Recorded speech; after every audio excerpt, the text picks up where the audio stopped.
Hello guys, welcome to Chandra Academy CA online class in Kannada.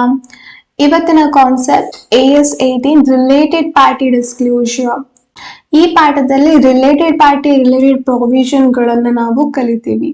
So related parties ಅಂದ್ರೆ ಯಾರು, related party relationship ನ ನಾವು ಯಾವ ರೀತಿ ಡಿಸ್ಕ್ಲೋಸ್ ಮಾಡಬೇಕು, ರಿಲೇಟೆಡ್ ಪಾರ್ಟಿ ಜೊತೆ ಯಾವ ತರಹದ ಟ್ರಾನ್ಸಾಕ್ಷನ್ ನ ಮಾಡಬಹುದು. ಸೊ ಈ ತರ ರಿಲೇಟೆಡ್ ಇನ್ಫಾರ್ಮೇಶನ್ಸ್ ಗಳನ್ನ ಈ ಸ್ಟ್ಯಾಂಡರ್ಡ್ ಅಲ್ಲಿ ತಿಳ್ಕೊಳ್ತೀವಿ. Okay fine.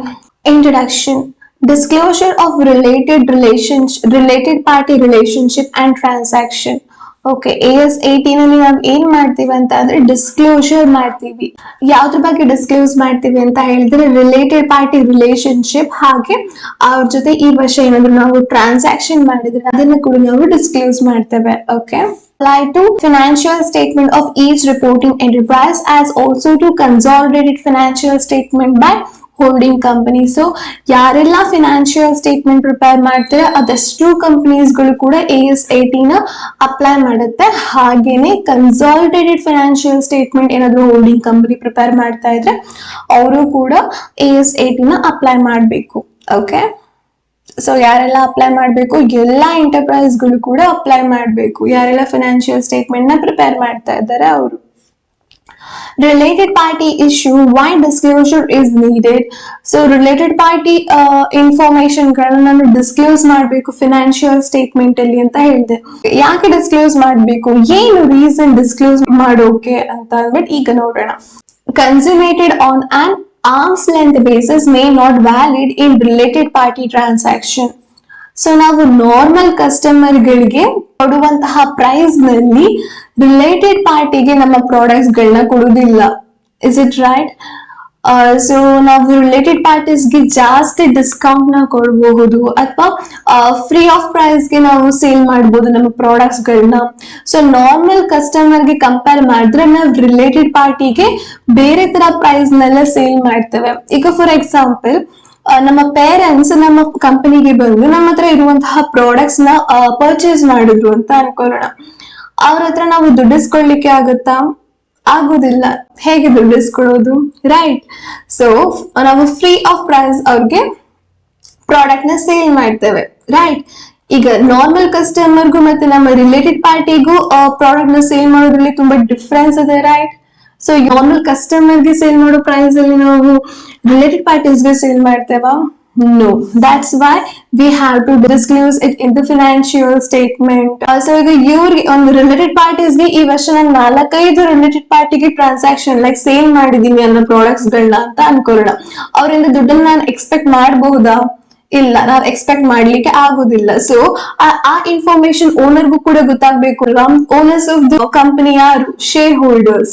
ಕಂಪನಿಯಲ್ಲಿ ಫಿನಾನ್ಷಿಯಲ್ ಪೊಸಿಷನ್ ಚೇಂಜ್ ಆದ್ರೆ ಯಾರಿಗೆಲ್ಲ ಅಫೆಕ್ಟ್ ಆಗುತ್ತೆ ಅವ್ರೆಲ್ಲರಿಗೂ ಕೂಡ ಆ ಇನ್ಫಾರ್ಮೇಶನ್ ಬೇಕು, ರೈಟ್?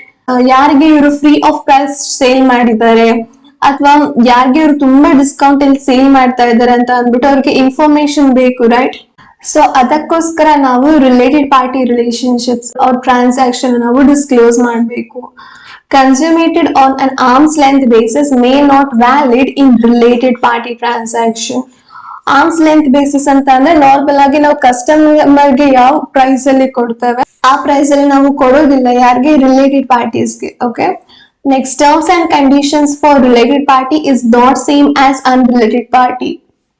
ಈಗ ಫಾರ್ ಎಕ್ಸಾಂಪಲ್, ನಮ್ಮ ಕಂಪನಿಯಲ್ಲಿ ಒಂದು ಪಾಲಿಸಿ ಇದೆ, ಏನು ಅಂತ ಹೇಳಿದ್ರೆ ಎಲ್ಲಾ ಕಸ್ಟಮರ್ಸ್ಗೂ ಕೂಡ 10% ಆಫ್ ಡಿಸ್ಕೌಂಟ್ ಅಲ್ಲಿ ನಾವು ಪ್ರಾಡಕ್ಟ್ಸ್ ನ ಸೇಲ್ ಮಾಡ್ಬೇಕು ಅಂತ ಅಂದ್ಬಿಟ್ಟು ಒಂದು ಪಾಲಿಸಿನ ಹಾಕೊಂಡಿದೀವಿ. ಅದೇ ಈಗ ನಮ್ಮ ರಿಲೇಟೆಡ್ ಪಾರ್ಟೀಸ್ ಯಾರಾದ್ರೂ ನಮ್ಮ ಜೊತೆ ಟ್ರಾನ್ಸಾಕ್ಷನ್ ಮಾಡ್ತಾ ಇದಾರೆ ಅಂದ್ರೆ ಅವ್ರಿಗೂ ಕೂಡ just 10% discount ಕೊಡ್ತೀವ?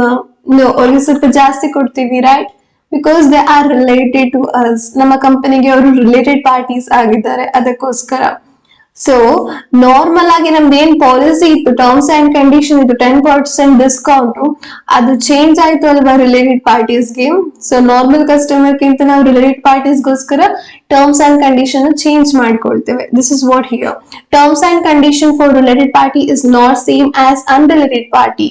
Okay, sometimes operating results and financial position may affected by a related party relationship even if transaction do not occur. Okay, I will give an example to this. So ಈಗ ಒಂದು company B ಕಂಪನಿನ hold ಮಾಡ್ತಾ ಇದೆ ಅನ್ಕೊಳ್ಳೋಣ. So ಇದು holding company ಆಯ್ತು. So B ಅನ್ನೋದು subsidiary company ಆಯ್ತು, right? Okay, ಈ ಹೋಲ್ಡಿಂಗ್ ಕಂಪನಿ ಮತ್ತೆ ಸಬ್ಸಿಡರಿ ಕಂಪನಿ ನಾವು ರಿಲೇಟೆಡ್ ಪಾರ್ಟೀಸ್ ಅಂತ ಅಂದ್ಬಿಟ್ಟು ಕರಿತೀವಿ. ಓಕೆ, ಇದನ್ನ ನೆಕ್ಸ್ಟ್ ಓದ್ತೇವೆ, ಯಾರೆಲ್ಲ ರಿಲೇಟೆಡ್ ಪಾರ್ಟೀಸ್ ಆಗ್ತಾರೆ ಅಂತ ಅಂದ್ಬಿಟ್ಟು. ಸೊ ಈಗ ಹೋಲ್ಡಿಂಗ್ ಕಂಪನಿ ಮತ್ತೆ ಸಬ್ಸಿಡರಿ ಕಂಪನೀಸ್ ಏನಾದ್ರು ಇದ್ರೆ ಅವರಿಬ್ರು ಕೂಡ ರಿಲೇಟೆಡ್ ಪಾರ್ಟೀಸ್ ಆಗ್ತಾರೆ. Okay, because holding company B subsidiary ಕಂಪನಿನ ಕಂಟ್ರೋಲ್ ಮಾಡುತ್ತೆ, ರೈಟ್? ಇವ್ರು ಹೇಳ್ದಾಗೆ ಬಿ ಕಂಪನಿ ಕೇಳ್ಬೇಕು. ದಟ್ಸ್ ವೈ ಇವರಿಬ್ರು ರಿಲೇಟೆಡ್ ಪಾರ್ಟೀಸ್ ಆಗ್ತಾರೆ.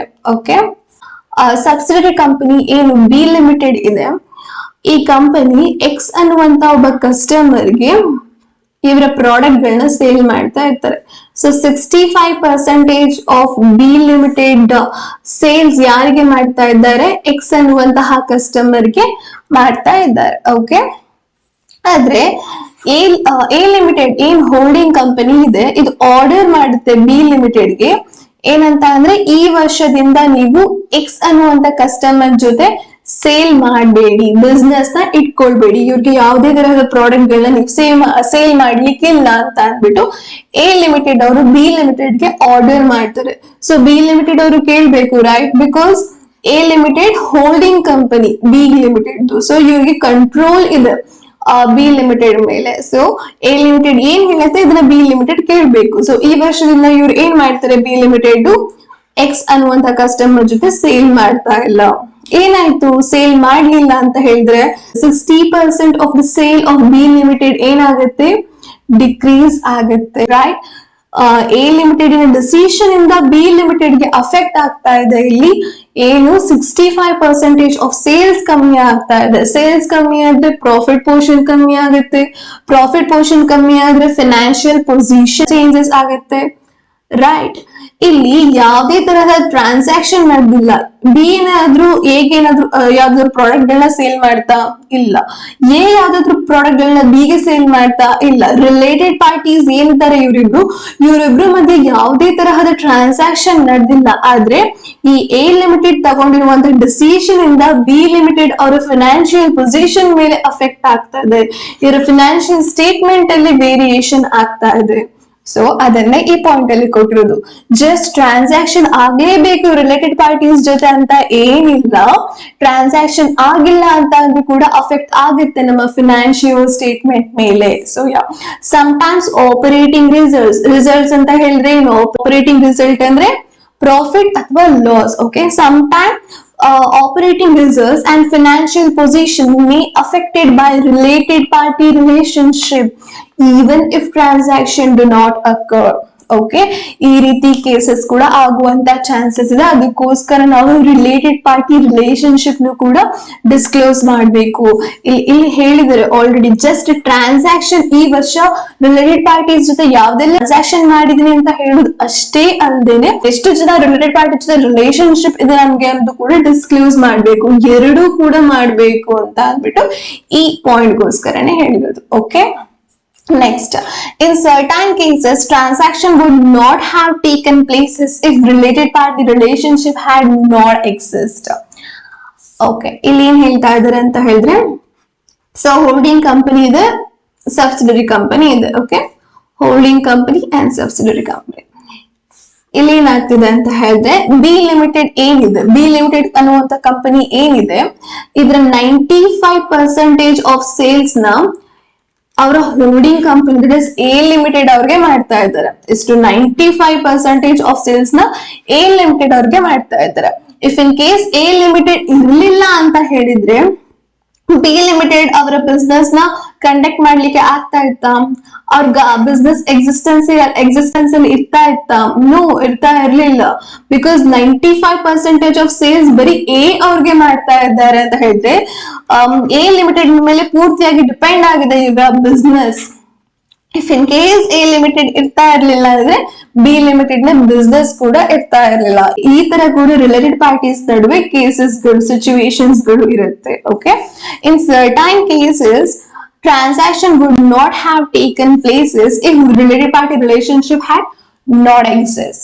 Okay, ಇದಿಷ್ಟು ರೀಸನ್ಸ್ ಗೆ ನಾವು ರಿಲೇಟೆಡ್ ಪಾರ್ಟಿ ರಿಲೇಶನ್ಶಿಪ್ ಮತ್ತೆ ಟ್ರಾನ್ಸಾಕ್ಷನ್ ಗಳನ್ನ ಡಿಸ್ಕ್ಲೋಸ್ ಮಾಡಬೇಕಾಗಿದೆ ಇಲ್ಲಿ ಫಿನಾನ್ಷಿಯಲ್ ಸ್ಟೇಟ್ಮೆಂಟ್ ಅಲ್ಲಿ. Okay fine. Next, related party relationship is contemplated under AS 18.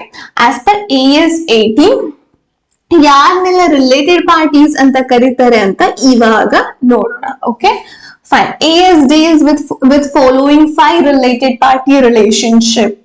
Okay, first one is holding company and subsidiary company. So ಈಗ ತಾನೇ ನಾನು ಎಕ್ಸಾಂಪಲ್ಸ್ ನ ಕೊಟ್ಟೆ. ಏನು ಹೋಲ್ಡಿಂಗ್ ಮತ್ತೆ ಸಬ್ಸಿಡರಿ ಕಂಪನಿ ಇಬ್ರು ಕೂಡ ರಿಲೇಟೆಡ್ ಪಾರ್ಟೀಸ್ ಆಗಿರ್ತಾರೆ. ಸೊ ಒಂದು ಹೋಲ್ಡಿಂಗ್ ಕಂಪನಿ ಅಂತ ಅಂದ್ಬಿಟ್ಟು ಕರೆಸ್ಕೊಳ್ಳಿಕ್ಕೆ ಎಷ್ಟು ಪರ್ಸೆಂಟೇಜ್ ಆಫ್ ಶೇರ್ಸ್ ನ ಪರ್ಚೇಸ್ ಮಾಡಿರ್ಬೇಕು? ಮೋರ್ ದೆನ್ 50% ಆಫ್ ಶೇರ್ಸ್ ನ ಪರ್ಚೇಸ್ ಮಾಡಿರ್ಬೇಕು, right? So yeah, holding company ಮತ್ತೆ ಸಬ್ಸಿಡರಿ ಕಂಪನಿ ನಾವು ರಿಲೇಟೆಡ್ ಪಾರ್ಟಿ ಅಂತ ಅಂದ್ಬಿಟ್ಟು ಕರಿತೀವಿ. Even includes indirect control and common control. Indirectly more than 50% of shares na purchase ಮಾಡಿದ್ರು ಕೂಡ ಅಥವಾ ಕಾಮನ್ ಕಂಟ್ರೋಲ್ ಅಲ್ಲಿ ಇದ್ರು ಕೂಡ ಅವೆರಡು ಕಂಪನೀಸ್ ಎಂಟರ್ಪ್ರೈಸಸ್ ಗಳು ಕೂಡ ನಾವು ರಿಲೇಟೆಡ್ ಪಾರ್ಟೀಸ್ ಅಂತ ಕರಿತೀವಿ. ಸೊ ಹೇಗೆ ಇರುತ್ತೆ ಈ ಇಂಡೈರೆಕ್ಟ್ ಕಂಟ್ರೋಲ್ ಮತ್ತೆ ಕಾಮನ್ ಕಂಟ್ರೋಲ್? ಇದ್ರ ನಾವು ಇಂಡೈರೆಕ್ಟ್ ಕಂಟ್ರೋಲ್ ಅಂತ ಅಂದ್ಬಿಟ್ಟು ಕರಿತೀವಿ. Here A limited B limited ನ ಹೋಲ್ಡಿಂಗ್ ಕಂಪನಿ ಆಗಿದೆ. ಸೊ ಇವೆರಡು ಟ್ರಾನ್ಸಾಕ್ಷನ್ ಅಲ್ಲಿ ಏನಾಯ್ತು? ಎ ಲಿಮಿಟೆಡ್ ಹೋಲ್ಡಿಂಗ್ ಕಂಪನಿ ಆಗಿದೆ, ಬಿ ಲಿಮಿಟೆಡ್ ಸಬ್ಸಿಡರಿ ಕಂಪನಿ ಆಗಿದೆ. Is it okay? Next, B limited C limited ನ ಹೋಲ್ಡಿಂಗ್ ಕಂಪನಿ ಆಗಿದೆ. ಸೊ ಈ ಕೇಸಸ್ ಗಳಲ್ಲಿ ಏನಾಗಿದೆ? ಬಿ ಲಿಮಿಟೆಡ್ ಹೋಲ್ಡಿಂಗ್ ಕಂಪನಿ ಆಗಿದೆ, ಸಿ ಲಿಮಿಟೆಡ್ ಸಬ್ಸಿಡರಿ ಕಂಪನಿ ಆಗಿದೆ. ಸೊ ನಮ್ಮ ಸಬ್ಸಿಡರಿ ಕಂಪನಿಯ ಸಬ್ಸಿಡರಿ ಕಂಪನಿ ನಮಗೆ ಕೂಡ subsidiary company. Is it right? A limited ಕಂಪನಿಗೂ ಸಿ ಲಿಮಿಟೆಡ್ ಕಂಪನಿಗೂ ಕೂಡ ರಿಲೇಶನ್ಶಿಪ್ ಇದೆ, ರೈಟ್? ನಾವು ಬಿ ಲಿಮಿಟೆಡ್ ನ ಕಂಟ್ರೋಲ್ ಮಾಡ್ತಾ ಇದೀನಿ, ಬಿ ಲಿಮಿಟೆಡ್ ಸಿ ಲಿಮಿಟೆಡ್ ನ ಕಂಟ್ರೋಲ್ ಮಾಡ್ತಾ ಇದೆ. ಸೊ ಇಂಡೈರೆಕ್ಟ್ಲಿ ನಾವು ಸಿ ಲಿಮಿಟೆಡ್ ನು ಕೂಡ ಕಂಟ್ರೋಲ್ ಮಾಡ್ತೇವೆ, ರೈಟ್? ಬಿಕಾಸ್ ಬಿ ಲಿಮಿಟೆಡ್ ನಾವು ಹೇಳ್ದ ಹಾಗೆ ಕೇಳುತ್ತೆ, ರೈಟ್? ಅದಕ್ಕೋಸ್ಕರ ಸಿ ಲಿಮಿಟೆಡ್ ನು ಕೂಡ ನಾವು ಇಂಡೈರೆಕ್ಟ್ ಆಗಿ ಕಂಟ್ರೋಲ್ ಮಾಡ್ಕೊಳ್ತೇವೆ ಆಗ್ತದೆ, ರೈಟ್? ಸೊ ಅದನ್ನ ಇಲ್ಲಿ ಹೇಳ್ಬೋದು, ಇಂಡೈರೆಕ್ಟ್ಲಿ ಕಂಟ್ರೋಲ್ ಮಾಡಿದ್ರು ಕೂಡ ರಿಲೇಟೆಡ್ ಪಾರ್ಟೀಸ್ ಆಗ್ತಾರೆ. ಯಾರಿಬ್ರು ರಿಲೇಟೆಡ್ ಪಾರ್ಟೀಸ್ ಆಗ್ತಾರೆ? ಅಲ್ಟಿಮೇಟ್ ಹೋಲ್ಡಿಂಗ್ ಕಂಪನಿ ಮತ್ತೆ ಸಬ್ಸಿಡರಿ ಕಂಪನಿ ಏನಿದೆ ಅವರಿಬ್ರು ಕೂಡ ರಿಲೇಟೆಡ್ ಪಾರ್ಟೀಸ್ ಆಗ್ತಾರೆ. Okay okay. Next, common control ಅಂದ್ರೆ ಏನು? ಸೊ ಇದನ್ನ ನಾವು ಕಾಮನ್ ಕಂಟ್ರೋಲ್ ಅಂತ ಕರಿತೀವಿ. ಸಿ ಲಿಮಿಟೆಡ್ ಅನ್ನುವಂತ ಕಂಪನಿ ಏನಿದೆ, ಎ ಲಿಮಿಟೆಡ್ ನ 60% ಆಫ್ ಶೇರ್ಸ್ ನ ಪರ್ಚೇಸ್ ಮಾಡಿದೆ. ಸೊ ಮೋರ್ ದೆನ್ 50% ಇದೆ, ರೈಟ್? ಹಾಗಾದ್ರೆ ಸಿ ಲಿಮಿಟೆಡ್ ಹೋಲ್ಡಿಂಗ್ ಕಂಪನಿ ಆಯ್ತು, ಎ ಲಿಮಿಟೆಡ್ ಸಬ್ಸಿಡರಿ ಕಂಪನಿ ಆಯ್ತು. ಓಕೆ. ನೆಕ್ಸ್ಟ್, ಸಿ ಲಿಮಿಟೆಡ್ ಅನ್ನುವಂತಹ ಕಂಪನಿ ಇದೆ, 60% ಆಫ್ ಶೇರ್ಸ್ ನ ಬಿ ಲಿಮಿಟೆಡ್ ಅನ್ನುವಂತಹ ಕಂಪನಿ ಇದು ಪರ್ಚೇಸ್ ಮಾಡಿದೆ. So more than 50%, right? So here C limited is holding company and B limited is subsidiary company. Fine. ಈಗ C limited ಏನ್ ಮಾಡ್ತಾ ಇದೆ? ಕಾಮನ್ ಆಗಿ ಎರಡು ಕಂಪನಿಗಳನ್ನ ಕಂಟ್ರೋಲ್ ಮಾಡ್ತಾ ಇದೆ. ಯಾವ್ದೆಲ್ಲ? ಎ ಮತ್ತೆ ಬಿ ನ ಕಂಟ್ರೋಲ್ ಮಾಡ್ತಾ ಇದೆ. ಸೊ ಸಿ ಹೇಗೆ ಹೇಳುತ್ತೆ ಅದೇ ರೀತಿ ಎ ಮತ್ತೆ ಬಿ ಕೇಳೋದು, ರೈಟ್? ಇವರ ಇಬ್ರು ಬಿಸ್ನೆಸ್ ಯಾರು ಅಫೆಕ್ಟ್ ಮಾಡ್ತಾ ಇದ್ದಾರೆ, ಯಾರು ಕಂಟ್ರೋಲ್ ಅಲ್ಲಿ ಇಟ್ಕೊಂಡಿದ್ದಾರೆ? ಸಿ ಕಂಟ್ರೋಲ್ ಅಲ್ಲಿ ಇಟ್ಕೊಂಡಿದೆ. ಹಾಗಿದ್ಮೇಲೆ ಇವರಿಬ್ರು ಕೂಡ ರಿಲೇಟೆಡ್ ಪಾರ್ಟೀಸ್, ರೈಟ್? ಇವೆರಡು ಬಿಸ್ನೆಸ್ ಕೂಡ ಸರಿ ಹೊಂದೋ ಹಾಗೆ ಸಿ ಲಿಮಿಟೆಡ್ ಡಿಸಿಷನ್ ತಗೊಳ್ತಾನೆ. ಬಿಕಾಸ್ ಎರಡರಿಂದಲೂ ಕೂಡ ಪ್ರಾಫಿಟ್ ಎಕ್ಸ್ಪೆಕ್ಟ್ ಮಾಡ್ತಾ ಇದ್ದಾನೆ ಸಿ ಲಿಮಿಟೆಡ್. ಎರಡು ಬಿಸ್ನೆಸ್ ಇಂದ ಕೂಡ ಲಾಭ ಇದೆ ಅವನಿಗೆ. ಸೊ ಇವೆರಡು ಕಂಪನಿಯನ್ನು ತಲೆಲಿಟ್ಕೊಂಡೆ ಇವ್ನು ಯಾವಾಗ್ಲೂ ಕೂಡ ಡಿಸಿಷನ್ ತಗೊಳ್ತಾನೆ. ಈ ಕಂಪನಿ ರಿಲೇಟೆಡ್ ಏನಾದ್ರು ಡಿಸಿಷನ್ ತಗೊಳ್ಬೇಕಾದ್ರೆ ಈ ಕಂಪನಿಗೂ ಕೂಡ ಯಾವುದೇ ತರದ ಅಫೆಕ್ಟ್ ಆಗಬಾರ್ದು, ಅದನ್ನ ತಲೆಲಿಟ್ಕೊಂಡು ಡಿಸಿಷನ್ ತಗೊಳ್ತಾನೆ, ರೈಟ್? ಸೊ ಹಾಗಿರುವಾಗ ಇವೆರಡು ಕಂಪನಿ ಕೂಡ ರಿಲೇಟೆಡ್ ಆದ್ರು, ರೈಟ್? ಇಂಡೈರೆಕ್ಟ್ಲಿ, ಬಿಕಾಸ್ ನೀವು ಏನೇ ಡಿಸಿಷನ್ ತಗೊಂಡ್ರು ಎರಡಕ್ಕೂ ಕೂಡ ಸರಿ ಹೋಗೋ ತರ ಡಿಸಿಷನ್ ತಗೊಳ್ತಾ ಇದ್ದಾರೆ. ಹಾಗಿದ್ರೆ ಇವರಿಬ್ರು ಕೂಡ ರಿಲೇಟೆಡ್ ಪಾರ್ಟೀಸ್ ಆದ್ರು. ಎಸ್, ಹೇಗೆ ರಿಲೇಟೆಡ್ ಪಾರ್ಟೀಸ್ ಆದ್ರು? Common control in the related parties ಆದ್ರು. That is what here common control. Okay, indirectly control ಮಾಡ್ತಾ ಇದ್ರು ಕೂಡ ರಿಲೇಟೆಡ್ ಪಾರ್ಟೀಸ್ ಆಗ್ತಾರೆ, ಕಾಮನ್ ಕಂಟ್ರೋಲ್ ಅಲ್ಲಿ ನಾವು ಇದ್ರು ಕೂಡ ರಿಲೇಟೆಡ್ ಪಾರ್ಟೀಸ್ ಆಗ್ತವೆ. ಓಕೆ. Next, associates. ಸೊ ಒಂದು ಕಂಪನಿನ ನಾವು ಅಸೋಸಿಯೇಟ್ಸ್ ಅಂತ ಅಂದ್ಬಿಟ್ಟು ಕರೆಯೋಕೆ ಹೇಗೆ ಇರಬೇಕು ಕ್ರೈಟೇರಿಯಾ ಅಂತ ಹೇಳಿದ್ರೆ, ನಾವು 20% ಆರ್ ಮೋರ್ ಶೇರ್ಸ್, ಇಲ್ಲಿ ನಾನು ಏನ್ ಹೇಳಿದೆ, ಮೋರ್ ದೆನ್ 50% ಆಫ್ ಶೇರ್ಸ್ ಇದ್ರೆ ಮಾತ್ರ ಹೋಲ್ಡಿಂಗ್ ಕಂಪನಿ ಅಂತ ಅಂದ್ಬಿಟ್ಟು ಕರ್ಸ್ಕೊಳ್ಳೋದು ಅಂತ ಹೇಳಿದೆ. ಆದ್ರೆ ಅಸೋಸಿಯೇಟ್ಸ್ ಅಲ್ಲಿ ಹೇಗಿದೆ, 20% ಅಥವಾ ಮೋರ್ ದೆನ್ 20%. ಓಕೆ, ಬರೀ ಮೋರ್ ದೆನ್ 20% ಅಷ್ಟೇ ಅಲ್ಲದೆ 20% ಇದ್ರೂ ಕೂಡ ಅಸೋಸಿಯೇಟ್ಸ್ ಅಂತ ನಾವು ಕರಿಬಹುದು. ಓಕೆ, ನಮ್ಮ ಕಂಪನಿ ಇನ್ನೊಂದು ಕಂಪನಿಯ 20% or more than 20% of shares ನ ಪರ್ಚೇಸ್ ಮಾಡಿದ್ರೆ ಆ ಕಂಪನಿ ನಮ್ಗೆ ಅಸೋಸಿಯೇಟ್ ಕಂಪನಿ ಆಗುತ್ತೆ. Is it okay? So associates ಆಗಿದ್ರು ಕೂಡ ನಾವು ರಿಲೇಟೆಡ್ ಪಾರ್ಟೀಸ್ ಅಂತ ಅಂದ್ಬಿಟ್ಟು ಕರಿತೀವಿ. Next, joint venture. Joint venture ಅಲ್ಲಿ ಯಾವ್ದೆಲ್ಲ ಕಂಪನಿಗಳಿರುತ್ತೆ ಅವರೆಲ್ಲರೂ ಕೂಡ ರಿಲೇಟೆಡ್ ಪಾರ್ಟೀಸ್ ಆಗ್ತಾರೆ. ಸೊ ಜಾಯಿಂಟ್ ವೆಂಚರ್ ಅಂತ ಅಂದ್ರೆ ಏನು? I will give one example. Okay, so ಒಂದು ಎ ಲಿಮಿಟೆಡ್ ಅನ್ನುವಂತ ಕಂಪನಿ ಇದೆ.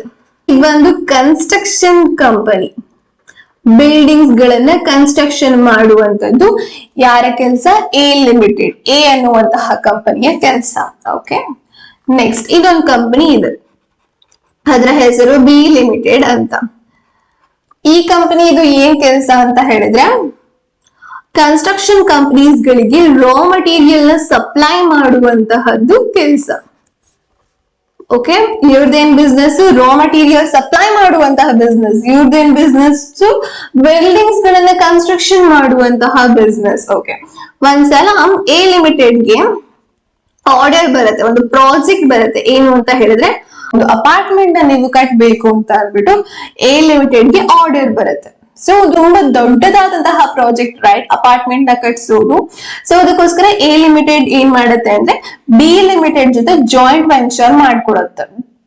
ಸೊ ನಾವ್ ಇಬ್ರು ಸೇರಿ ಈ ಅಪಾರ್ಟ್ಮೆಂಟ್ ನ ಕಟ್ಸೋಣ, ಬಿಕಾಸ್ ಇದು ದೊಡ್ಡ ಪ್ರಾಜೆಕ್ಟ್ ಎ ಲಿಮಿಟೆಡ್ಗೆ. ಅದಕ್ಕೋಸ್ಕರ ಇಬ್ರು ಸೇರಿ ಇಬ್ರು ಒಂದು ಜಾಯಿಂಟ್ ವೆಂಚರ್ ಗೆ ಬರ್ತಾರೆ. ಇಲ್ಲಿ ಏನಕ್ಕೋಸ್ಕರ ಜಾಯಿಂಟ್ ವೆಂಚರ್ ಗೆ ಬರ್ತಾ ಇದ್ದಾರೆ? ಓನ್ಲಿ ಟು ಕನ್ಸ್ಟ್ರಕ್ಟ್ ಅಪಾರ್ಟ್ಮೆಂಟ್ ನ ಕನ್ಸ್ಟ್ರಕ್ಟ್ ಮಾಡ್ಲಿಕ್ಕೋಸ್ಕರ ಒಂದು ಜಾಯಿಂಟ್ ವೆಂಚರ್ ಗೆ ಬರ್ತಾರೆ. ಸೊ ಈ ಜಾಯಿಂಟ್ ವೆಂಚರ್ ಅನ್ನೋದಕ್ಕೂ ಪಾರ್ಟ್ನರ್ಶಿಪ್ ಕೂಡ ಡಿಫ್ರೆನ್ಸ್ ಇದೆ. ಸೊ ಪಾರ್ಟ್ನರ್ಸ್ ಆಗ್ಬೇಕು ಅಂತ ಹೇಳಿದ್ರೆ ಆ ಕಂಪನಿಯಲ್ಲಿ ನಡೆಯುವಂತಹ ಎಲ್ಲಾ ಪ್ರಾಫಿಟ್, ಎಲ್ಲಾ ಲಾಸಸ್ ಕೂಡ ಇಬ್ರು ಕೂಡ ಶೇರ್ ಮಾಡ್ಕೊಳ್ತಾರೆ. ಓಕೆ, ಎರಡೂ ಪಾರ್ಟಿಗಳು ಕೂಡ ಶೇರ್ ಮಾಡ್ಕೊಳ್ಳುತ್ತೆ. ಯಾವಾಗ ಆ ಬಿಸ್ನೆಸ್ ಇರೋ ತನಕನು, ಆ ಪೂರ್ತಿ ಬಿಸ್ನೆಸ್ ಇರೋ ತನಕನು ಕೂಡ ಇವರಿಬ್ರು ಪಾರ್ಟ್ನರ್ಸ್ ಆಫ್ ದ ಕಂಪನಿ. ಆದ್ರೆ ಹಿಯರ್ ಜಸ್ಟ್ ಒಂದು ಪ್ರಾಜೆಕ್ಟ್ ಗೋಸ್ಕರ ಅಷ್ಟೇ. ಈ ಪ್ರಾಜೆಕ್ಟ್ ಮುಗಿದ್ಮೇಲೆ ಇವರಿಬ್ರು ಪಾರ್ಟ್ನರ್ಸ್ ಅಲ್ಲ, ಅಂದ್ರೆ ಇವರಿಬ್ರು ಜಾಯಿಂಟ್ ವೆಂಚರ್ ಅಲ್ಲಿ ಇರಲ್ಲ. ಅಲ್ಲಿವರೆಗೂ ಮಾತ್ರ ಇವರಿಬ್ರು ರಿಲೇಟೆಡ್ ಪಾರ್ಟೀಸ್ ಆಗಿರ್ತಾರೆ, ಅಲ್ಲಿವರೆಗೂ ಮಾತ್ರ ಈ ಜಾಯಿಂಟ್ ವೆಂಚರ್ ಇರುತ್ತೆ. Only for temporary goal, temporary objective ನ ನಾವು ಕಂಪ್ಲೀಟ್ ಮಾಡ್ಕೊಳ್ಳಿಕ್ಕೋಸ್ಕರ ಒಂದು ಜಾಯಿಂಟ್ ವೆಂಚರ್ ಗೆ ಬಂದ್ರೆ ಅದನ್ನ ನಾವು ಜಾಯಿಂಟ್ ವೆಂಚರ್ ಕರಿತೀವಿ. ಸೊ ಜಾಯಿಂಟ್ ವೆಂಚರ್ ಅಲ್ಲಿ ಇದ್ರು ಕೂಡ ಇವರಿಬ್ರನ್ನ ರಿಲೇಟೆಡ್ ಪಾರ್ಟೀಸ್ ಅಂತ ಅಂದ್ಬಿಟ್ಟು ನಾವು ಕರಿತೀವಿ. ಓಕೆ, ಸೊ ಅಸೋಸಿಯೇಟ್ಸ್ ಆಗಿದ್ರು ಕೂಡ ರಿಲೇಟೆಡ್ ಪಾರ್ಟೀಸ್ ಆಗ್ತಾರೆ, ಜಾಯಿಂಟ್ ವೆಂಚರ್ ಅಲ್ಲಿ ಇದ್ರು ಕೂಡ ರಿಲೇಟೆಡ್ ಪಾರ್ಟೀಸ್ ಆಗ್ತಾರೆ. Next, individual have control or significant influence and they relatives. Okay, ಇಲ್ಲಿ ನಾವು ಹೋಲ್ಡಿಂಗ್ ಕಂಪನಿ ಮತ್ತೆ ಅಸೋಸಿಯೇಟ್ ಕಂಪನಿ ಅಂತ ಹೇಳಿದ್ರೆ ಇವೆರಡು ಕೂಡ ಕಂಪನಿಗಳು. So more than 50% of shares ನ ಒಂದು ಕಂಪನಿ ಪರ್ಚೇಸ್ ಮಾಡಿದ್ರೆ holding company and subsidiary company ಆಗುತ್ತೆ. 20% or more than 20% of shares ನ ಒಂದು ಕಂಪನಿ ಪರ್ಚೇಸ್ ಮಾಡಿದ್ರೆ ಅಸೋಸಿಯೇಟ್ ಕಂಪನಿ ಆಗುತ್ತೆ. ಅದೇ ಒಬ್ಬ individual more than 50% of shares ನ ಪರ್ಚೇಸ್ ಮಾಡಿದ್ರೆ he had a control ಅಂತೀವಿ. ಅದೇ ಒಬ್ಬ individual more than 20% or 20% of shares ನ ಪರ್ಚೇಸ್ ಮಾಡಿದ್ರೆ ಏನಂತ ಕರಿತೀವಿ? he had a significant influence ಅಂತ ಕರಿತೀವಿ. ಸೊ ಇವೆರಡು ಪಾಯಿಂಟ್ ಅಲ್ಲಿ ನಾವು ಒಂದು ಕಂಪನಿ ಬಗ್ಗೆ ಮಾತಾಡಿದ್ವಿ. ಈಗ ಇಂಡಿವಿಜುವಲ್, ಇದೇ ಕೆಲಸನ ಇಂಡಿವಿಜುವಲ್ ಮಾಡಿದ್ರೆ ಏನಾಗುತ್ತೆ? ಕಂಟ್ರೋಲ್ ಅಥವಾ ಸಿಗ್ನಿಫಿಕೆಂಟ್ ಇನ್ಫ್ಲೂಯೆನ್ಸ್ ಆಗುತ್ತೆ. ಸೊ ಇಂಡಿವಿಜುವಲ್ ಯಾವ ಕಂಪನಿಯ ಶೇರ್ಸ್ ಗಳನ್ನ ಪರ್ಚೇಸ್ ಮಾಡಿದೆ, ಸೊ ಆ ಕಂಪನಿಗೂ ಮತ್ತೆ ಇಂಡಿವಿಜುವಲ್ ಕೂಡ ರಿಲೇಷನ್ಸ್ ಇದೆ, ರಿಲೇಟೆಡ್ ಪಾರ್ಟೀಸ್ ಅಂತ ಅಂದ್ಬಿಟ್ಟು ಕರಿತೀವಿ.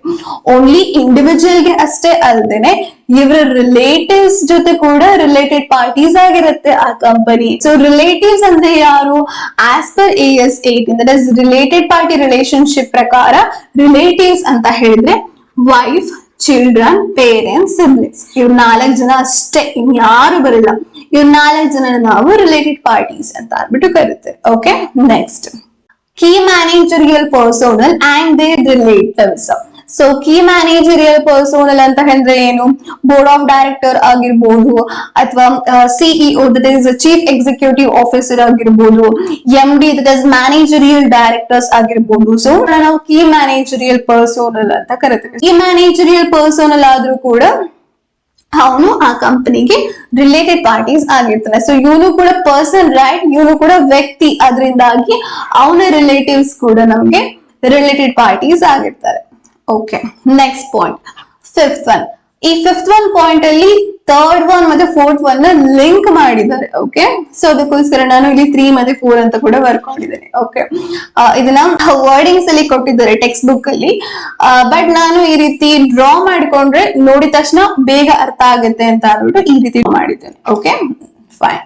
ಸೊ ಏನ್ ಹೇಳಿದ್ದಾರೆ ಅಂತ ಹೇಳಿದ್ರೆ, ಈಗ ಮಿಸ್ಟರ್ ಎ ಅಂದ್ರೆ ಯಾರು? ಇಂಡಿವಿಜುವಲ್. ಇಲ್ಲಿ ಕಂಪನಿ ಎಲ್ಲ ಯಾವುದು? ಮಿಸ್ಟರ್ ಎ ಬಗ್ಗೆ ಮಾತಾಡ್ತಾ ಇದ್ದಾರೆ.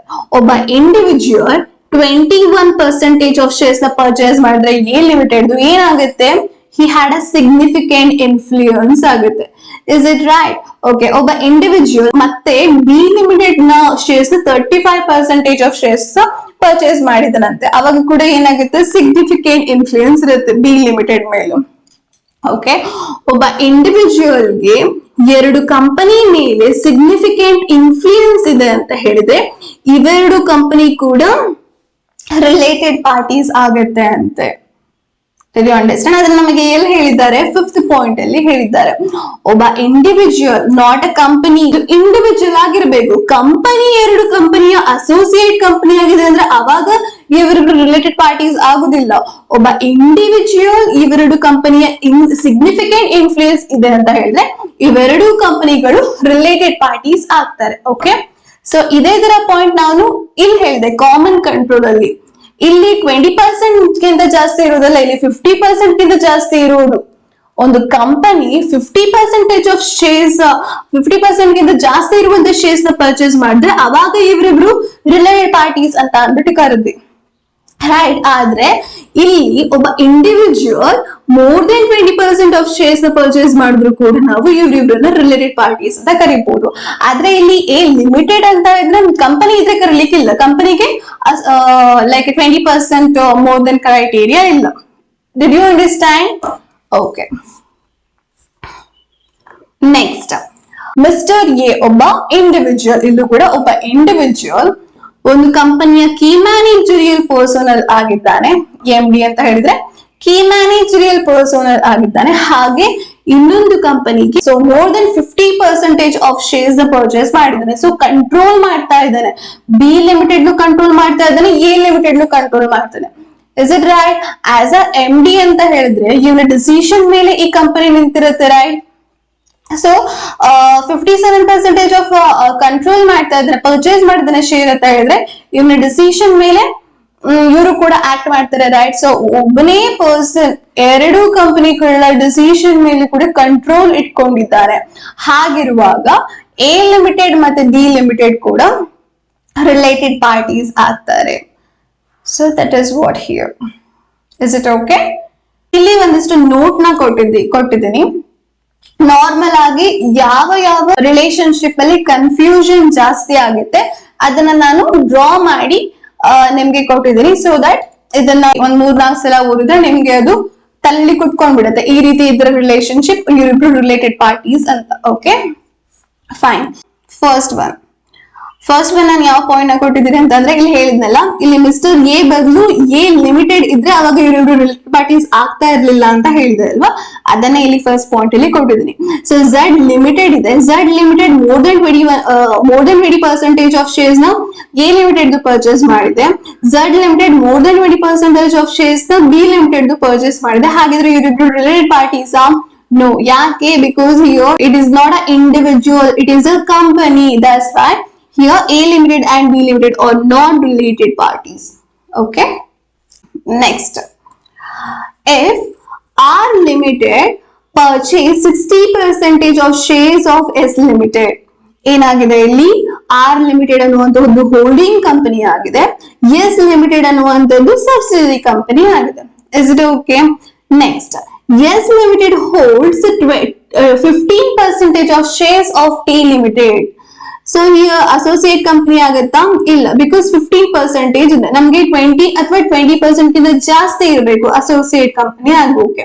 ಸೊ ಹಿಯರ್ ಇವರಿಬ್ರು ಕೂಡ ಅಸೋಸಿಯೇಟ್ ಕಂಪನಿನೂ ಅಲ್ಲ, ಸಬ್ಸಿಡರಿ ಅಥವಾ ಹೋಲ್ಡಿಂಗ್ ಕಂಪನಿನೂ ಅಲ್ಲ, ಜಸ್ಟ್ ಇವರು ಎಸ್ ಟಿ ಲಿಮಿಟೆಡ್ ಇನ 15% ಆಫ್ ಶೇರ್ಸ್ ಪರ್ಚೇಸ್ ಮಾಡಿದೆ. Okay fine. Next, R limited T limited ಇನ ಶೇರ್ಸ್ ಎಷ್ಟು 10% ಆಫ್ ಶೇರ್ಸ್ ನ ಪರ್ಚೇಸ್ ಮಾಡಿದ್ದು. ಸೊ ಈಗ ನಮ್ಗೆ ಡೌಟ್ ಬರುತ್ತೆ, ರೈಟ್? ನಮ್ಮ ಸಬ್ಸಿಡರಿ ಕಂಪನಿ 15% ಆಫ್ ಶೇರ್ಸ್ ನ ಪರ್ಚೇಸ್ ಮಾಡಿದೆ, ನಾವು 10% ಆಫ್ ಶೇರ್ಸ್ ನ ಪರ್ಚೇಸ್ ಮಾಡಿದೀವಿ. So the total 25% of shares, ಇದ್ರ ಶೇರ್ಸ್ ನ ನಾವು ಪರ್ಚೇಸ್ ಮಾಡಿದೀವಿ.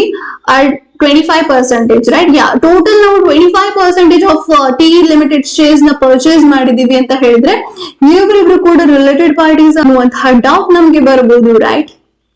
ಸೊ ಇವರಿಬ್ರು ರಿಲೇಟೆಡ್ ಪಾರ್ಟೀಸ್ ಹಾಗಾದ್ರೆ ಚೆಕ್ ಮಾಡೋಣ. ಹೇಗೆ ಅಂತ ಹೇಳಿದ್ರೆ, ಈ 15% ಅಲ್ಲಿ ಆರ್ ಲಿಮಿಟೆಡ್ ಗೆ ರೈಟ್ಸ್ ಇರೋದು only 60% of 15%. Did you understand?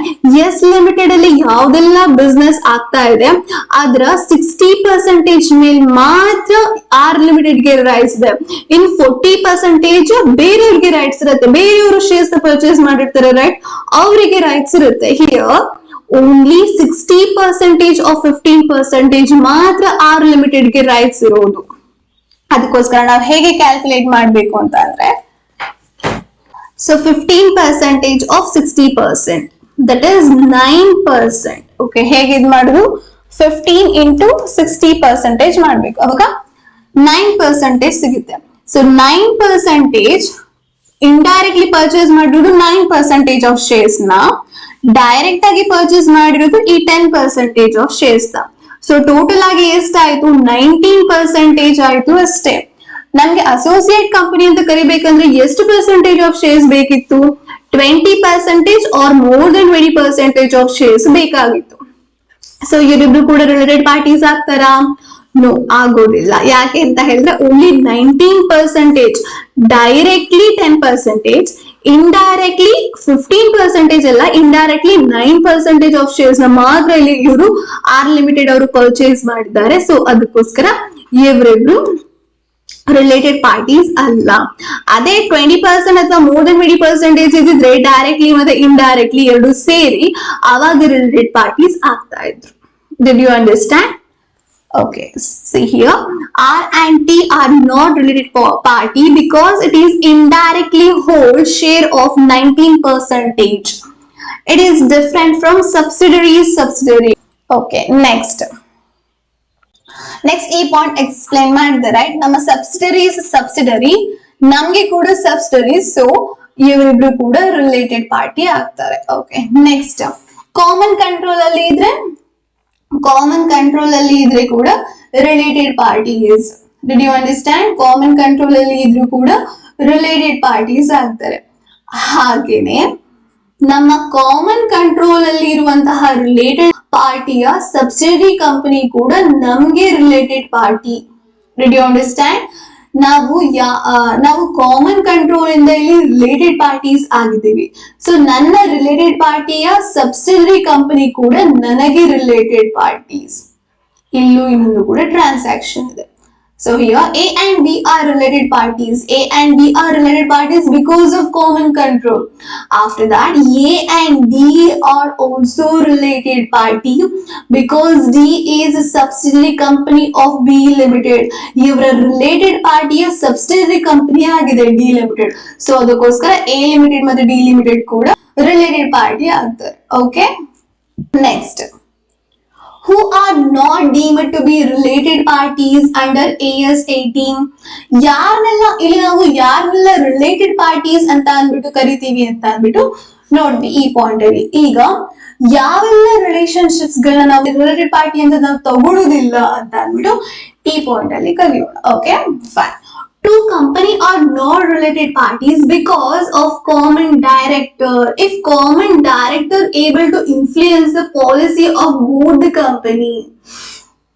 So ನಾನು ಕೀ ಮ್ಯಾನೇಜರಿಯಲ್ ಪರ್ಸನಲ್ ಆಗ್ಬೇಕು ಅಂದ್ರೆ ಯಾರನ್ನೆಲ್ಲ ಅಂತ ಹೇಳಿದ್ರೆ, ನಾನು ಸಿಇಒ ಆದ್ರೆ ಕೀ ಮ್ಯಾನೇಜರಿಯಲ್ ಪರ್ಸನಲ್ ಆಗ್ತಾನೆ, MD ಆದ್ರೆ ಕೀ ಮ್ಯಾನೇಜರಿಯಲ್ ಪರ್ಸನಲ್ ಆಗ್ತಾನೆ, ಬೋರ್ಡ್ ಆಫ್ ಡೈರೆಕ್ಟರ್ ಆದ್ರೆ ಕೀ ಮ್ಯಾನೇಜರಿಯಲ್ ಪರ್ಸನಲ್ ಆಗ್ತಾರೆ. ಸೊ ಇಲ್ಲಿ ಬೋರ್ಡ್ ಆಫ್ ಡೈರೆಕ್ಟರ್ ಅಲ್ಲ, just common director. So common director ಎರಡು ಕಂಪನಿ, ಈಗ AN ಮತ್ತೆ B ಲಿಮಿಟೆಡ್ ನ ಕಾಮನ್ ಡೈರೆಕ್ಟರ್ ಒಬ್ರೇ ಆಗಿದ್ದಾರೆ, ಎಕ್ಸ್ ಅನ್ನುವಂತವ್ರು ಆಗಿದ್ದಾರೆ. ಸೊ A ಲಿಮಿಟೆಡ್ ಮತ್ತೆ B ಲಿಮಿಟೆಡ್ ನ B ಲಿಮಿಟೆಡ್ ರಿಲೇಟೆಡ್ ಪಾರ್ಟೀಸ್. ಅದೇ ಬೋರ್ಡ್ ಆಫ್ ಡೈರೆಕ್ಟರ್ ಆಗಿದ್ರೆ ರಿಲೇಟೆಡ್ ಪಾರ್ಟೀಸ್ ಆಗ್ತಾ ಇದ್ರು ಇವರಿಬ್ರು. ಎಕ್ಸ್ ಅನ್ನುವಂಥದ್ದು ಬೋರ್ಡ್ ಆಫ್ ಡೈರೆಕ್ಟರ್ ಅಲ್ಲ, ಜಸ್ಟ್ ಕಾಮನ್ ಡೈರೆಕ್ಟರ್ ಆಗಿದ್ದಾರೆ. ಸೊ ಅದಕ್ಕೋಸ್ಕರ ಇವರಿಬ್ರು ರಿಲೇಟೆಡ್ ಪಾರ್ಟೀಸ್ ಆಗಿಲ್ಲ. Two company or not related parties because of common director. If common director able to influence the policy of both company.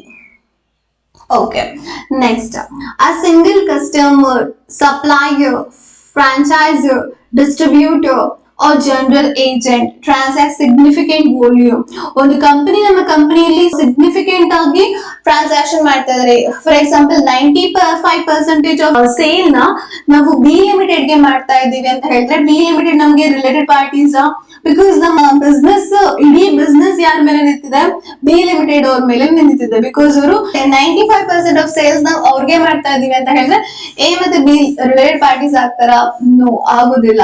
ನಾನು ಅವಾಗ್ಲೇ ಕೊಟ್ಟಿರುವಂತಹ example ಅಲ್ಲಿ, so 95% of sale ಮಾಡ್ತಾ ಇದ್ರೆ ಅಂತ ಅಂದ್ಬಿಟ್ಟು ಅದಕ್ಕೆ ನಾನು ಎಕ್ಸಾಂಪಲ್ ಕೊಟ್ಟೆ. ಯಾವಾಗ?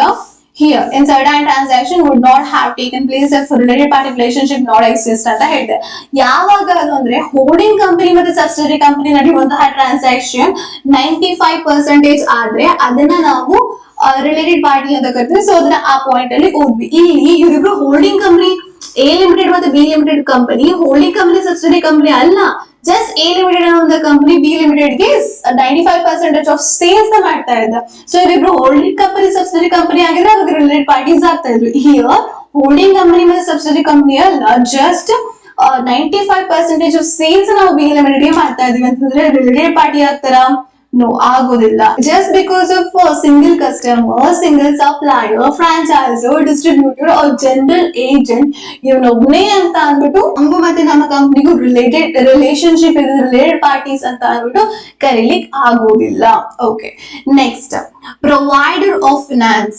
ಯಾವುದೋ ಒಂದು ಕಂಪನಿ ನಮ್ಗೆ ಫುಲ್ ಫಿನಾನ್ಸ್ ಸಪೋರ್ಟ್ ಕೊಡ್ತಾ ಇದೆ, ಹಾಗಂದ್ರೆ ಅವರು ನಮ್ಗೆ ರಿಲೇಟೆಡ್ ಪಾರ್ಟೀಸ್ ಆಗ್ತಾರ? ನೋ, ಆಗೋದಿಲ್ಲ. ಟ್ರೇಡ್ ಯೂನಿಯನ್ಸ್ ಗಳು ರಿಲೇಟೆಡ್ ಪಾರ್ಟೀಸ್ ಆಗ್ತಾರ? ನೋ, ಆಗೋದಿಲ್ಲ. Public utilities, like public utilities ಅಂತ ಹೇಳಿದ್ರೆ ನಮ್ಗೆ ಬೇಕಾಗಿರುವಂತಹ ಐಟಮ್ಸ್ ಲೈಕ್ ಎಲೆಕ್ಟ್ರಿಸಿಟಿ ಆಗಿರ್ಬೋದು, ವಾಟರ್ ಆಗಿರ್ಬೋದು, ನೆಸೆಸರಿ ಐಟಮ್ಸ್ ಗಳೇನಿದೆ ಅದನ್ನ ನಮ್ಗೆ ಕೊಡ್ತಾ ಇರೋರ್ನ ನಾವು ಪಬ್ಲಿಕ್ ಯುಟಿಲಿಟೀಸ್ ಅಂತ ಅಂದ್ಬಿಟ್ಟು ಕರಿತೀವಿ. ಸೊ ಅವರು ನಮ್ಮ ರಿಲೇಟೆಡ್ ಪಾರ್ಟೀಸ್ ಆಗ್ತಾರ? ನೋ, ಆಗಲ್ಲ. Government department and agency including government sponsored body.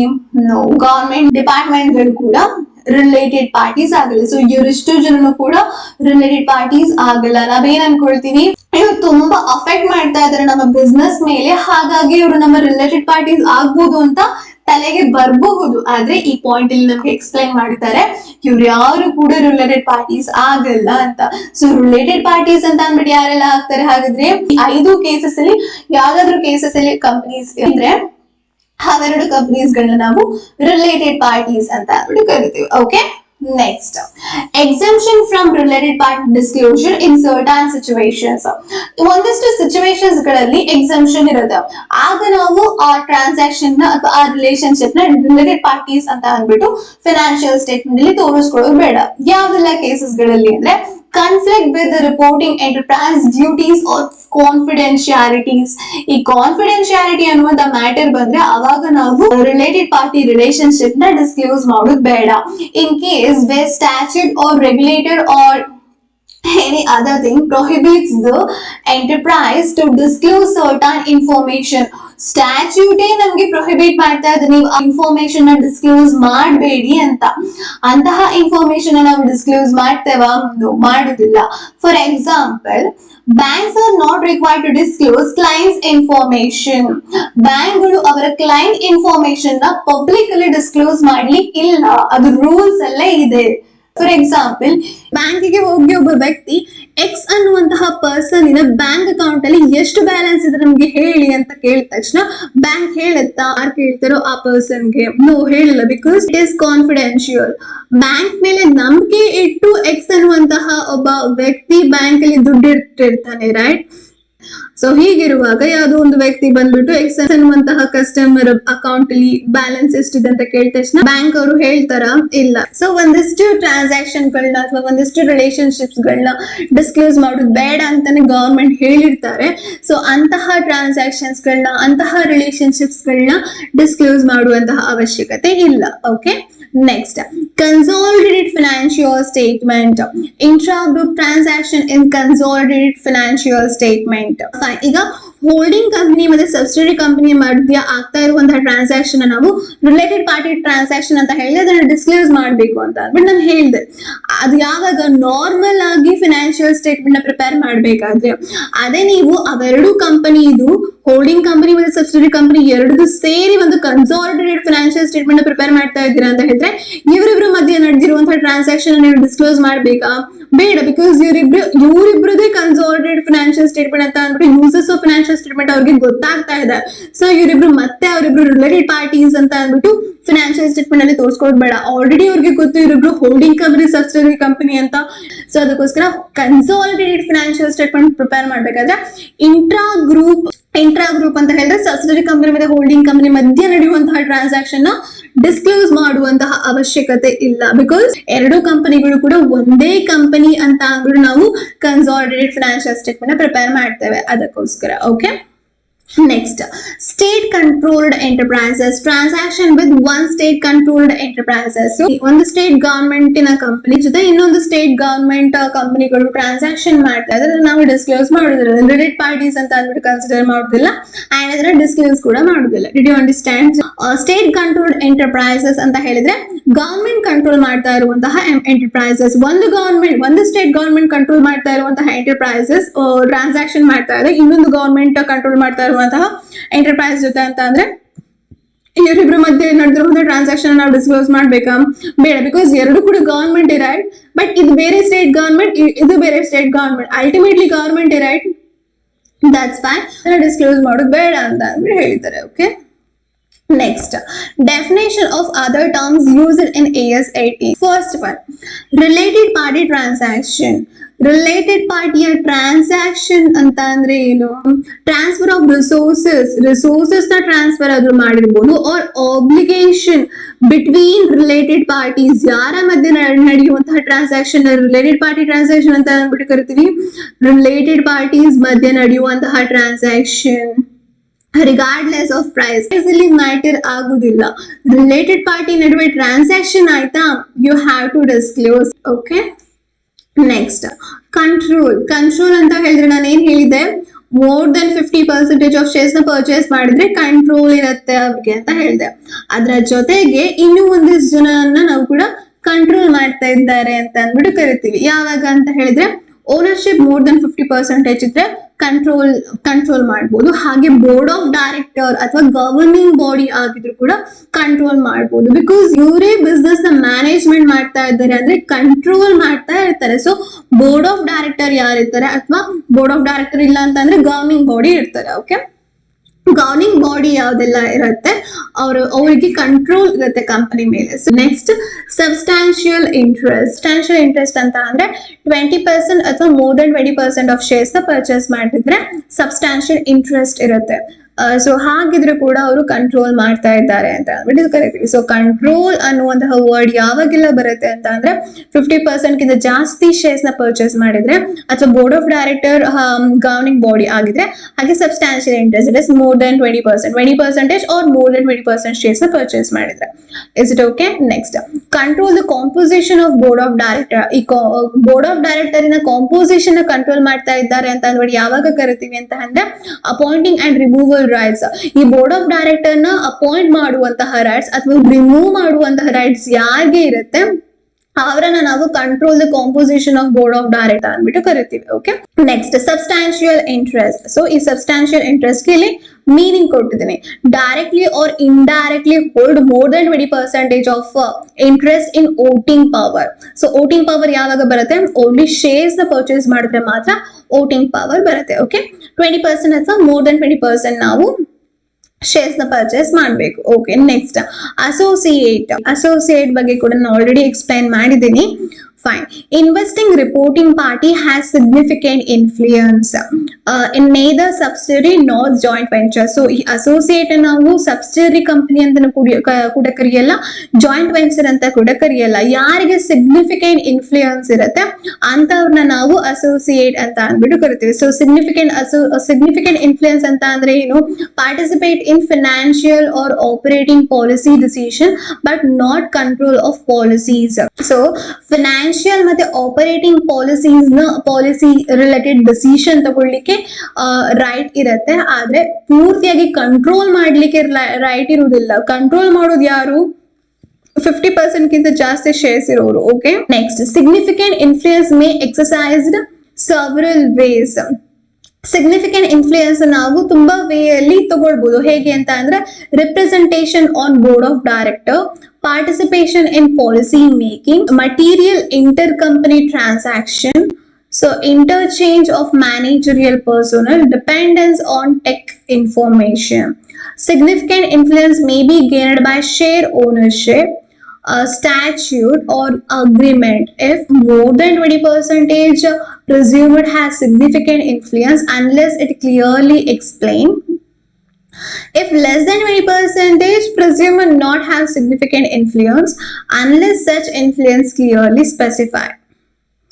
So ಇದಷ್ಟನ್ನು ಕೂಡ ನಾವು ಸಿಗ್ನಿಫಿಕೆಂಟ್ ಇನ್ಫ್ಲೂಯೆನ್ಸ್ ಅಂತ ಅಂದ್ಬಿಟ್ಟು ಕರಿತೀವಿ ಅಂತೆ. ಸೊ ಅದ್ರ ನಾರ್ಮಲ್ ಆಗಿ ಕ್ವೆಶನ್ಸ್ ಬರೋದು ಯಾವ ರೀತಿ ಅಂತ ಹೇಳಿದ್ರೆ, ಮೋರ್ ದನ್ 20% ಅಥವಾ 20% ಶೇರ್ಸ್ ನ ಪರ್ಚೇಸ್ ಮಾಡಿದ್ರೆ ಅವಾಗ ಸಿಗ್ನಿಫಿಕೆಂಟ್ ಇನ್ಫ್ಲೂಯೆನ್ಸ್ ಬರುತ್ತೆ ಅಂತ ಅಂದ್ಬಿಟ್ಟೆ ನಾರ್ಮಲ್ ಆಗಿ ಪ್ರಾಕ್ಟಿಕಲ್ ಕ್ವೆಶನ್ಸ್ ಗಳೆಲ್ಲ ಜಾಸ್ತಿ ಇರೋದು. ಈ ತರ ಇದ್ರೂ ಕೂಡ ನಾವು ಸಿಗ್ನಿಫಿಕೆಂಟ್ ಇನ್ಫ್ಲೂಯೆನ್ಸ್ ಅಂತ ಅಂದ್ಬಿಟ್ಟು ಕರಿತೀವಿ. Fine, next key managerial personal. So ಯಾರನ್ನ ಕೀ ಮ್ಯಾನೇಜರಿಯಲ್ ಪರ್ಸನಲ್ ಅಂತ ಅಂದ್ಬಿಟ್ಟು ಕರೀತಾರೆ, who have authority and responsibility for planning, directing and controlling. ಈ ಪ್ಲಾನಿಂಗ್ ಮಾಡ್ಲಿಕ್ಕೆ, ಡೈರೆಕ್ಟ್ ಮಾಡ್ಲಿಕ್ಕೆ, ಕಂಟ್ರೋಲ್ ಮಾಡ್ಲಿಕ್ಕೆ ಯಾರಿಗೆ ಅಥಾರಿಟಿ ಇರುತ್ತೆ, ಯಾರ್ದು ರೆಸ್ಪಾನ್ಸಿಬಿಲಿಟಿ ಆಗಿರುತ್ತೆ ಅವರನ್ನ ನಾವು ಕೀ ಮ್ಯಾನೇಜರಿಯಲ್ ಪರ್ಸೋನಲ್ ಅಂತ ಅಂದ್ಬಿಟ್ಟು ಕರಿತೀವಿ. For example MD managerial director ಆಗಿರ್ಬೋದು, ಹೋಲ್ ಟೈಮ್ ಡೈರೆಕ್ಟರ್ ಆಗಿರ್ಬೋದು, ಮ್ಯಾನೇಜರ್ ಆಗಿರ್ಬೋದು, ಎನಿ ಅದರ್ ಪರ್ಸನ್ ಯಾರು ಪ್ಲಾನಿಂಗ್, ಡೈರೆಕ್ಟಿಂಗ್, ಕಂಟ್ರೋಲ್ ಮಾಡ್ತಾ ಇರ್ತಾರೆ ಅಂತವನ್ನ ನಾವು ಕೀ ಮ್ಯಾನೇಜರಿಯಲ್ ಪರ್ಸನಲ್ ಅಂತ ಕರಿತೀವಿ. So CFO chief financial officer ನಾವು ಕೀ ಮ್ಯಾನೇಜರಿಯಲ್ ಪರ್ಸನಲ್ ಅಂತ ಕರಿತೀವ? ನೋ, ಬಿಕಾಸ್ ಇವರು ಜಸ್ಟ್ ಫಿನಾನ್ಸ್ ರಿಲೇಟೆಡ್ ಅಥಾರಿಟಿ ಇರುತ್ತೆ, ರೆಸ್ಪಾನ್ಸಿಬಿಲಿಟಿ ಇರುತ್ತೆ ಅವ್ರಿಗೆ ಅಷ್ಟೇ. ಪೂರ್ತಿ ಬಿಸ್ನೆಸ್ ನ ನೋಡ್ಕೊಳ್ಳುವಂತಹ ರೆಸ್ಪಾನ್ಸಿಬಿಲಿಟಿ ಇರುತ್ತಿಲ್ಲ, ಜಸ್ಟ್ ಫಿನಾನ್ಸ್ ಬಗ್ಗೆ ಅಷ್ಟೇ ರೆಸ್ಪಾನ್ಸಿಬಿಲಿಟಿ ಇರುತ್ತೆ. So they are non executive director. So ಇವ್ರನ್ನ ನಾವು ಕೀ ಮ್ಯಾನೇಜರಿಯಲ್ ಪರ್ಸನಲ್ ಅಂತ ಕರೀಲಾಕ. ಓಕೆ, ನೆಕ್ಸ್ಟ್ ರಿಲೇಟಿವ್ ಅಂತ ಅಂದ್ರೆ ಯಾರು, as per related party relationship. Relatives ಅಂತ ಅಂದ್ರೆ ಯಾರು, ಸ್ಪೌಸ್ ಆಗಿರ್ಬೋದು, ಸನ್ ಆಗಿರ್ಬೋದು, daughter, brother, sister, father, brother, ಇವರಷ್ಟನ್ನ ಮಾತ್ರ ರಿಲೇಟಿವ್ಸ್ ಅಂತ ಕರೀತಾರೆ ಆಸ್ ಪರ್ ರಿಲೇಟೆಡ್ ಪಾರ್ಟೀಸ್ ಪ್ರಕಾರ. That is as per AS 18. Next joint venture. Joint venture ಬಗ್ಗೆ ಕೂಡ along with the example I have explained. Fine. Here, contractual arrangement to undertake an economic activity. Okay, next, joint control. Contractually agree to share of power to govern financial and operating policies of an economic activity. Joint control ಅಂತ ಅಂದ್ರೆ ಇಬ್ರು ಸೇರಿ control ಮಾಡ್ತಾ ಇದ್ದಾರೆ. ಯಾವ್ದ್ರ ಮೇಲೆ control ಮಾಡ್ತಾ ಇದ್ದಾರೆ, ಫಿನಾನ್ಷಿಯಲ್ ಮತ್ತೆ ಆಪರೇಟಿಂಗ್ ಪಾಲಿಸೀಸ್ ಮೇಲೆ ಕಂಟ್ರೋಲ್ ಮಾಡ್ತಾ ಇದ್ರೆ ಎರಡು ಕಂಪನಿಗಳು, ಅದನ್ನ ನಾವು ಜಾಯಿಂಟ್ ಕಂಟ್ರೋಲ್ ಅಂತ ಅಂದ್ಬಿಟ್ಟು ಕರಿತೀವಿ. Okay, contractually agree to share of power. ಯಾವ power, to govern financial and operating policies of an economic activity. Okay, next holding company ಅಂತ ಅಂದ್ರೆ ಏನು, ವಿ ನೋ ದಟ್ 50% ಗಿಂತ ಜಾಸ್ತಿ ಶೇರ್ಸ್ ನ ಪರ್ಚೇಸ್ ಮಾಡಿದ್ರೆ ಹೋಲ್ಡಿಂಗ್ ಕಂಪನಿ ಆಗುತ್ತೆ. Company having one or more subsidiaries companies. Okay, ತುಂಬಾ ಸಬ್ಸಿಡರೀಸ್ ಕಂಪನೀಸ್ ಇದ್ರೆ ಅವ್ರನ್ನ ಹೋಲ್ಡಿಂಗ್ ಕಂಪನಿ ಅಂತ ಅಂದ್ಬಿಟ್ಟು ಕರೀತಾರಂತೆ. ಸೊ ನಾರ್ಮಲ್ ಆಗಿ ಹೋಲ್ಡಿಂಗ್ ಕಂಪನಿ ಅಂತ ಅಂದ್ರೆ ಏನು, more than 50% of shares na purchase ಮಾಡಿರಬೇಕು. Okay, next subsidiary company. Another company having by itself or through one or more subsidiaries more than 50% in nominal value. So more than 50% of shares ನಮ್ಮ shares ನ ಯಾರಾದ್ರೂ ಬೇರೆಯವರು purchase ಮಾಡಿದ್ರೆ ನಾವು subsidiary company ಆಗ್ತೀವಿ. Next, fellow subsidiary. If both are subsidiaries of same holding company. So ಇಬ್ರು ಕೂಡ subsidiaries of same holding company ಅಂತ ಹೇಳಿದ್ರೆ ಇವರಿಬ್ಬರನ್ನ ಫೆಲೋ ಸಬ್ಸಿಡರೀಸ್ ಅಂತ ಅಂದ್ಬಿಟ್ಟು ಕರಿತೀವಿ. Okay, next disclosure requirement under AS 18. ಯಾವ್ದನ್ನೆಲ್ಲ ನಾವು ಡಿಸ್ಕ್ಲೋಜರ್ ಮಾಡಬೇಕು as per AS 18? Name and nature of relationship, whether or not have transaction then should disclose. So name, ಯಾವ ಕಂಪನಿ ಜೊತೆ ನಿಮ್ಗೆ ರಿಲೇಶನ್ಶಿಪ್ ಇರೋದು ಅಥವಾ ಯಾವ ಪರ್ಸನ್ ಜೊತೆ ನಿಮ್ಗೆ ರಿಲೇಶನ್ಶಿಪ್ ಇರೋದು ಅವರ ನೇಮ್ ನಾವು ಫಸ್ಟ್ ಹೇಳ್ಬೇಕು. ಹಾಗೆ ಯಾವ ತರ ರಿಲೇಶನ್ಶಿಪ್ ಇದೆ, ಹೋಲ್ಡಿಂಗ್ ಕಂಪನಿ, ಸಬ್ಸಿಡಿ ಕಂಪನಿನ, ಅಥವಾ ಕೀ ಮ್ಯಾನೇಜರಿಯಲ್ ಪರ್ಸನ್ ಅಲ್ಲ, ಅಥವಾ ಅಸೋಸಿಯೇಟ್ಸ್. ಸೊ ಈ ರೀತಿ ಯಾವ ರಿಲೇಶನ್ಶಿಪ್ ಇದೆ ಅದನ್ನ ಕೂಡ ನಾವು ಸ್ಪೆಸಿಫೈ ಮಾಡಬೇಕು. ಅವರ ನೇಮ್ ಹಾಗೆ ಅವ್ರ ಜೊತೆ ಇರುವಂತಹ ರಿಲೇಶನ್ಶಿಪ್ ನ ಕೂಡ ನಾವು ಸ್ಪೆಸಿಫೈ ಮಾಡಬೇಕು. Whether or not have transaction then should disclose. ಈ ವರ್ಷ ಅವ್ರ ಜೊತೆ ಟ್ರಾನ್ಸಾಕ್ಷನ್ ಮಾಡದೇ ಇರ್ಲಿ, ಬಟ್ ಅವರ ಹೆಸರು ಮತ್ತೆ ಅವರ ನೇಚರ್ ಆಫ್ ರಿಲೇಶನ್ಶಿಪ್ ನ ನೀವು ಡಿಸ್ಕ್ಲೋಸ್ ಮಾಡಬೇಕು. Okay, after that if in case ನೀವು ಟ್ರಾನ್ಸಾಕ್ಷನ್ ಮಾಡಿದ್ರೆ ನೇಮ್ ಮತ್ತೆ ರಿಲೇಶನ್ಶಿಪ್ ನಾವು ಡಿಸ್ಕ್ಲೋಸ್ ಮಾಡಬೇಕು. Okay, if in case transaction ಮಾಡಿದ್ರೆ ನೇಚರ್ ಆಫ್ ಟ್ರಾನ್ಸಾಕ್ಷನ್ ಏನು ಅಂತ ಅಂದ್ಬಿಟ್ಟು ಹೇಳಬೇಕು. ಸೊ ಲೈಕ್ ಸೇಲ್ ಆಯ್ತಾ, ಅಥವಾ ಪರ್ಚೇಸ್ ಆಯ್ತಾ, ಅಥವಾ ಲೀಸ್ ಕೊಟ್ರ, ಸೊ ಈ ರೀತಿ ಯಾವ ತರಹದ ಟ್ರಾನ್ಸಾಕ್ಷನ್ ಆಯ್ತು ಅಂತ ಅಂದ್ಬಿಟ್ಟು ಹೇಳಬೇಕು. ವಾಲ್ಯೂಮ್ ಆಫ್ ಟ್ರಾನ್ಸಾಕ್ಷನ್, ಎಷ್ಟು ಅಮೌಂಟ್ ಅಲ್ಲಿ ಟ್ರಾನ್ಸಾಕ್ಷನ್ ಆಯ್ತು ಅಂದ್ಬಿಟ್ಟು ತೋರಿಸ್ಕೊಳ್ಬೇಕು.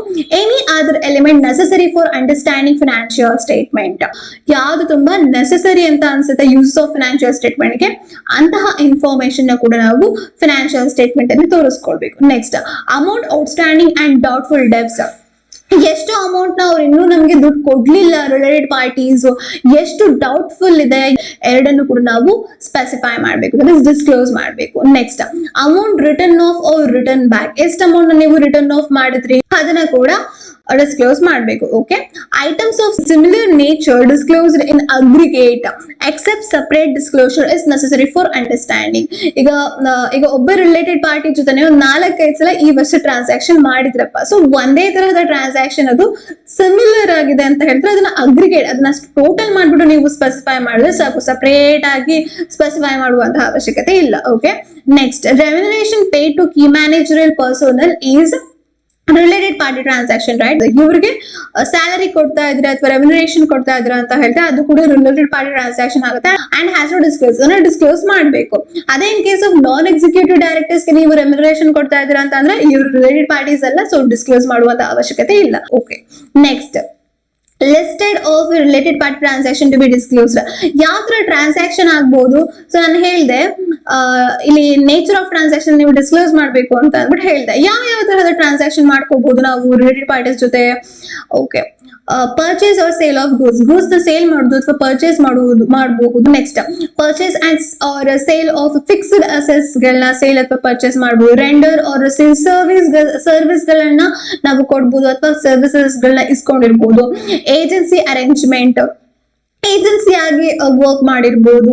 Leasing or hire purchase arrangement, transfer of research and development, licence agreement, finance, guarantee and collaterals, management controls including for deputation employees. So ಈ ರೀತಿಯಾಗಿರುವಂತಹ ಟ್ರಾನ್ಸಾಕ್ಷನ್ ಆಗುತ್ತೆ ಯಾರ ಮಧ್ಯೆ, ರಿಲೇಟೆಡ್ ಪಾರ್ಟೀಸ್ ಮಧ್ಯ.